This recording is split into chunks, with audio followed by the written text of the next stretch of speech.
Howdy neighbors, welcome back to the channel.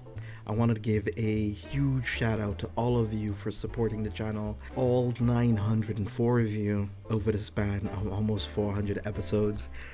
We have come so far in our content creating, making this, especially with the Vanguard Zero stuff that we started, when the channel started to pick up a little bit more and we focus a little bit more on Cardfight. But I am first and foremost a TCG content creator, so there's going to be some moments where you will see varying content from varying TCGs. Vanguard is still going to be the place I call home, and you guys are still going to be my neighbors. As corny as that sounds, I say thank you to the constant support, the comments in the comment section below on this video series. I've tried to answer as much as I possibly can, create videos that you guys would like, and try to improve on things that you guys hopefully enjoy.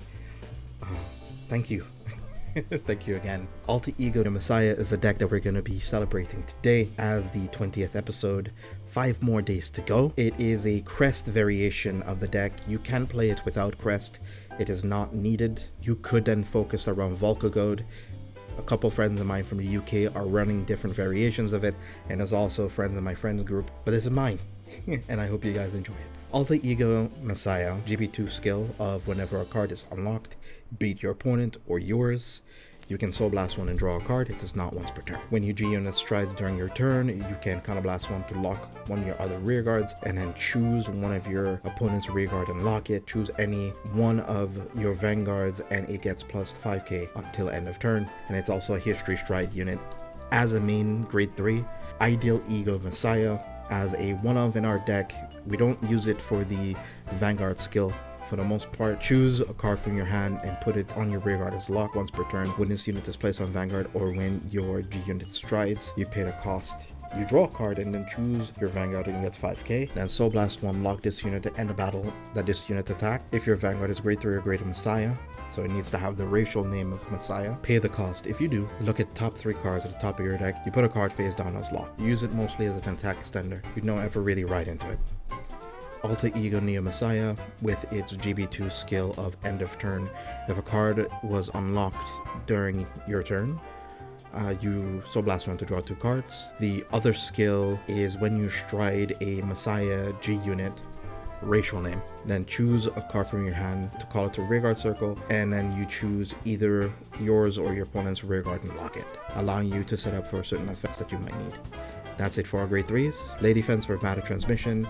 Its skill is if you control a Vanguard with Messiah, this unit gets plus 2k when it is unlocked and when it is placed on rearguard circle. Its other ability is Counter Blast 1 when its unit attacks. Soul Charge 1, this unit gets plus 5k, and it also locks itself, allowing you to attack for 16k power into your opponent's grade 2 when you're doing your History Stride turn on a force marker, becoming 21 or 26 if you're also on force 2. Has always been a threatening amount to deal with, especially if they don't have Heal Guardians on time. Lady Battler of the Black Dwarf is my favorite grade 2 in this deck, outside of Lady Fencer, of course. When this unit is rode upon by a grade 3 Messiah in its card name, search your deck up to 1 grade 3 Messiah with a different name from the unit you rode. There will be moments when you're playing this deck and you can't find the correct Messiah on time, even if it does put you a turn behind, to still have an option of being able to fix your ride up at the end of the battle that this unit attacked, and it was not unlocked this turn, lock this unit, and this unit, if this unit was unlocked this turn, Counter Blast 1, retire this unit and draw 2 cards. Bit of card draw. The self-locking is a bit more important in this deck than anything else because of Infant Swallow. Discard ability, check top 5, add a grade 2 or less. Of course, you'll be looking for the Asleep Messiah, which is the Crest grade 1 of the deck, or for Lady Battler of Black Dwarf. And the other ability, which you rarely ever use, which is the Rearguard skill of when this unit is boosted, Soul Blast 1 and reveal the top card of your deck. If it is a trigger unit, you put it into your hand, and if it is a grade 1 or greater, you place it on the field as a lock card, or put it on the field as a lock card, because place and put is very specific things. Then for our grade 1s, we have 1 copy of G Destiny Dealer, and we also have the D Destiny Dealer. OG Destiny dealer, placed in a Vanguard, reveal grade 3, search for a grade 3 Messiah, and add it to hand. And then from hand, it's a grade 3 to discard with for stride.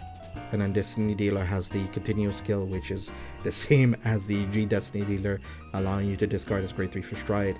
But it has now, if you control a Crest, your Destiny dealer then can discard itself to search through your drop zone or your deck for any Messiah name and add it to hand.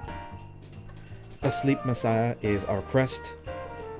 Needing Neon Messiah as our starter, you draw a card and you get a alter ego Crest. The Crest skill, the alter ego Crest, is as follows. You can perform stride. You cannot ride a grade 3 or greater card without Messiah in their card names. The original power of your grade 3 cards with Messiah in their names is 13k base. It's very handy since our whole grade 3 lineup is 11k. During your turn, if you have a grade 3 or greater Vanguard with Messiah in its name, all of your front row units get plus 5k for each face-up card in your G-Zone, which is one of the reasons why we want to run the Crest grade 1 for the most part, and at the end of your turn, unlock all of your opponent's lock cards and bind those units. There are some matchups where you don't want to ride into your Crest because locking their field is a bit stronger against them, but there's some moments where the power is very, very handy into decks that can stall really long and have very good guard values against you. Overall, it is just a very good necessary. All in all, it is a necessary EVA for this deck. Do not miss Messiah being one of our combo extenders with the ability of auto Rearguard Circle GB1, Soul Blast 1 at the end of the battle. This unit is boosted. You pay the cost. If you do, choose up to one of your lock cards and unlock it. And if you do, you lock this card and choose one of your units to give it plus 4k. Doesn't have to be the same unlocked unit. This deck does tend to eat through a bit of the counterblast, but thankfully we have an archetype countercharge in this deck of lock this unit whenever another rearguard is locked for Rearguard Circle GB1. If you have a grade 3 or greater Vanguard with Messiah in its card name, pay the cost if you do, countercharge 1, and then choose up to one of your other units to give it plus 3k. So as you noticed, we get a lot of very incidental amounts of power that can become very annoying for your opponent to have to keep up with, and the power placements can always make it a little bit annoying for your opponent to count out numbers to guard effectively. And as long as you have good control over that, it makes it very hard for them to deal with it. Neon Messiah, being our V starter, it's very important to this archetype. Our whole entire strategy wouldn't work without it. Elder Breath, very good over trigger for our trigger lineup. Blink Messiah, Messiahs as our Vanguards, so the skill always goes off. For our Sentinels, we have Cosmo Wreath. As you've noticed, the deck is relatively tight on space. I would really like to play some grade 1 Sentinels, but if you're not playing the Crest deck, you definitely could put some copies of regular Sentinels in here. Oblivion Quasar is our Heal Guardian, and Hybrid Progeny of Super Atoms is our Strike Critical. Then for our last Sentinel we're running is Elementaria Sanctitude, very good against decks that keep you from guarding effectively, because of course this deck is a Crest archetype, so the shield value can sometimes fluctuate depending on what your opponent is doing to you, and this deck in general doesn't run any V cards, so the shield value is a lot lower compared to other archetypes, since V decks tend to have 10k shield. For our G-Zone, Harmonix Messiah, you'll be very surprised there have been incidental moments where my opponent has been damage denying me, and unironically striding into this has put me in very good situations, since I had to use some G-Guards to lock my own cards, and attacking with this, unlocking my units, was actually pretty good. For our History Stride of Judgment Messiah, giving us our force markers, if you have your Crest, it is always Force 2, if you do not have your crest, you can opt to do Force 2 still, but then you need to put the Force 2 marker on your Vanguard circle so that your opponent is forced to constantly sentinel your Vanguard attacks. When it hits, you choose one of your opponent's back row rear guards and lock it. And then you could choose one of your other rear guards and unlock it, giving you potential for attacks within a turn. Especially if you have a self-locker. A Genesis Dragon Excellis Messiah. It does require you to be GB2 to use this ability. When this unit attacks, choose any number of lock cards and unlock them. So you could choose your opponent's or yours. If you unlock the card, choose the same number of your rear guards as the number of cards unlocked by this ability and stand them. So you can have a situation where you don't have any self-lockers, but you still want to get really decent multi-attacks going. You can lock a bit from your opponent's board on your strike turn by locking one of theirs, attacking with Excelix, unlocking that unit, and you get to restand one at least. And then until end of turn, all of your front row gets plus 10k, so your Vanguard as well. And it also gets an additional critical. You can do some really nifty, I think 7 attack combo with this card, depending on the setup that you have. Genesis Dragon Amnesty Messiah. When this unit attacks, Counterblast 1, turn a card from your G-Zone face up. Choose any number of players' lock cards and unlock them. Choose one of your rear guards and it gets plus 5k until end of turn for each card unlocked by this ability. For a little bit of spot removal, marker spot removal at least, we have Nebula Dragon, Body-O-N Dragon. When you stride on place, you turn a card in your G-Zone face up and you remove all your opponent's markers on their rear guard circle and protect markers from their hand. And if you do, you get plus 10k power on your Vanguard and plus 1 critical for every marker removed by this ability. One of our win conditions and one of the main reasons that I enjoy playing this deck so much, especially into a lot of premium matchups, is Genesis Dragon Integral Messiah. When this unit is placed on Vanguard circle, if the number of face-up Messiah in your G-Zone is 3 or more, all fighters return all cards in their hands to their decks and shuffle them, and draw 5 cards. It can feel a little bit mediocre to kind of give your opponent a new hand, especially if they might not care if they reshuffle their hand, but you care a little bit more for yourself, especially when you're playing this deck, since you're tend to sculpt your hand a whole lot more to send back your triggers back into your deck, especially. And if they have a card of like 15 cards and they go to 5 and they're on 4 damage, especially on a Crest turn, that's that's a spicy meatball. Then auto ability, Vanguard circle, Counterblast 1. Choose a face down card from your G-Zone and turn it face up. When this unit attacks, you may pay the cost. If you do, unlock all of your lock cards. And if you unlock 3 or more, soul charge 1. Draw a card. And this unit gets plus 10k power. Secondary skill is pretty okay, but the first one is what we're trying to aim for, especially in this deck. So if you noticed, Judgment Messiah plus any of the other 2 Messiahs fulfill the condition of always getting this on your third strike. So your opponent is more or less on a clock. Genesis Dragon Harmonix Neo Messiah. You can replace this with almost anything really. Progenitor Stride, Zarath Dragon, GB8, whatever you feel is necessary. Auto ability, Vanguard Circle, GB3. Choose a face down card in your G-Zone, turn it face up.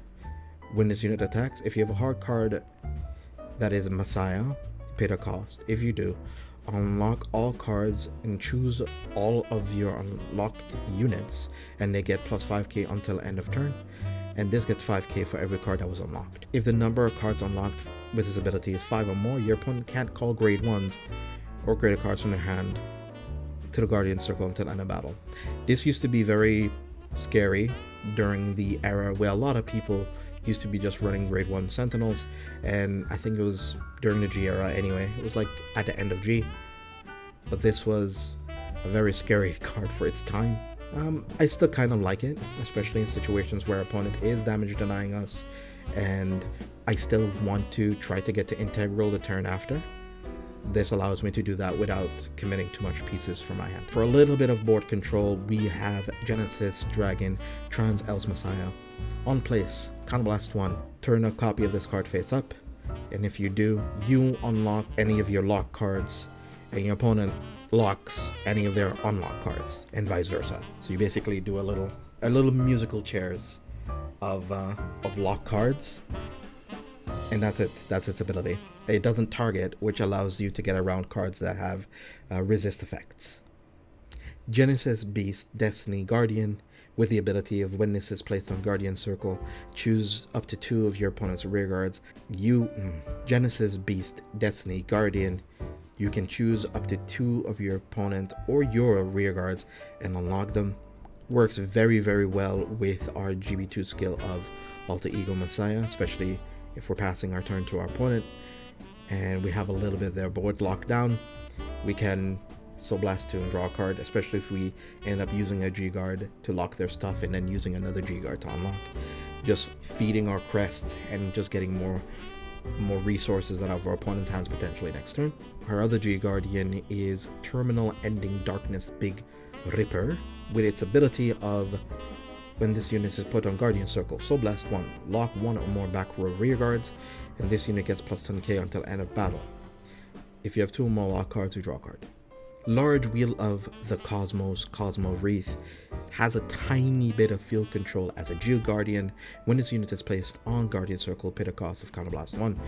If your opponent chooses a rear guard in their back row and locks it, you get plus 5k. They have to choose one, so it's nice. Darkness That Lights Up Demise, Lacus Carina. This is going to be one of our go-to G Guardians so that we can fill up our crests requirements as quickly as we possibly can. It is a flip G Guardian with the Counterblast 1, GB1, turn a G Guardian in your G zone face up. When this unit is placed on Guardian Circle, you lock cards in your rear guard circle and your opponent chooses cards on their back row rear guard circle and lock them, which can be annoying for your opponent to have to play around with, especially if you're playing into archetypes that require specific boosters in the back row, specific rear guards in the back row. It can be annoying for your opponent to have to keep in consideration while playing against this archetype. Cards to keep, and then the combo section of the video. And now, cards to keep. The most important card you're going to be keeping in your hand is going to be a combination of Asleep Messiah, Lady Battle of the Black Dwarf, and Alter Ego Messiah, or any way to get to them. It's going to be very important for you. Now to the combo section of our video. So we have on our field here our Lady Fencer of Mana Transmission that was here this turn, or we just placed her. Doesn't really matter for this combo. You're going to need any amount of Counterblast, to be really honest with you. You're sitting at 3 CB is fine if you do have a Sacrifice Messiah, but a lot more is handy. Honley can put a wrench in the combinations of your attacks, but if you block the Honley, if they haven't used it yet, especially you did a on-stride skill of any of the other Messiahs that you rode into, you can just get rid of any annoying rear guards that your opponent might use against you. And then having Dunamis, Sacrifice, Lady, and any other self-locker is also important. So if you have a second Lady Fencer or Lady Battler of the Black Dwarf, is fantastic. What also is a bit like Magical Christmas Land is having another Dunamis Messiah. Then you can do a multi-attack chain going forward. I'll show you guys how it works. So here we're on Excelix Messiah, but this combo kind of works on any of the Messiahs really. It's fine with any. We already did our Judgment Messiah turn, so our front row currently has plus 10k. So let's say, for instance, this is our second stride. It's plus 10k to our front row, and we have Force 2 markers on our rear guard circle. Head off into battle phase here. We can swing for 27, but we will swing here for 33. Skill, Soul Charge 1, take a peek. It is another Asleep Messiah. We don't have to worry about that. Our rearguard gets plus 5k. It also hits for an extra critical. Then this locks itself by Soul Blasting 1. This unlocks, gets plus 2, and we can give an additional 4k to any of our units. Doesn't really matter who. We will give it back over here, plus the 10k to the front row, making that 25.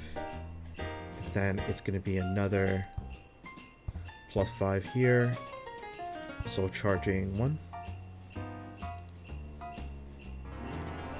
That self-lock. This time we lock this to counter charge, and we give plus 3k over here. Then we swing here for 30k plus crit. They guard or no guard it, doesn't really matter to us. Then we will lock this Dunamis to unlock Lady Battler. Soul Blasting 1. Then she gets another plus 14. Swings for 24. This is rested, but that's okay. Counter Blast 1. And all of these will then unlock. This restands. Our front row gets an additional plus 10. Then Vanguard gets a crit. This gets a plus 10. Then plus 2. And here we have it. And then we just basically did what we just did just now. And we also have our drive checks that don't really matter what they are. Yeah, it's fine. Yeah, over here, draw a card. And our opponent still has to deal with a plethora of multi-attacks going forward. So then we swing here for the power up. Swing. Soul Charge 1. Soul Charge a crit, doesn't matter. This one unlocks this. Counter Charge 1. Gets plus 3. Plus 2. And then plus 4. And of course the plus 10k, so it's 28 by itself. And then we can swing again, which makes it 33. We can make it 33 here. This would then lock itself to Soul Charge 1 by CB1. We swing here for 51. We unlock this again, and it becomes it doesn't become 28, it's 3k less, becomes 25. Doesn't matter. Your opponent had to deal with up to 7 to 8 attacks,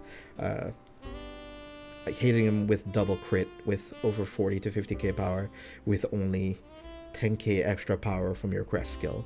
I mean, we did hit some triggers, but you guys get it. You guys get this. You guys get what this is capable of, at least.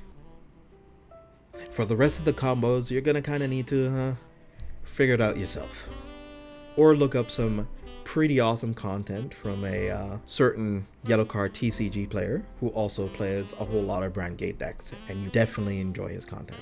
That being said, be awesome, stay awesome, have a wonderful day. Thank you for tuning in and stopping on by. Until next time, take care.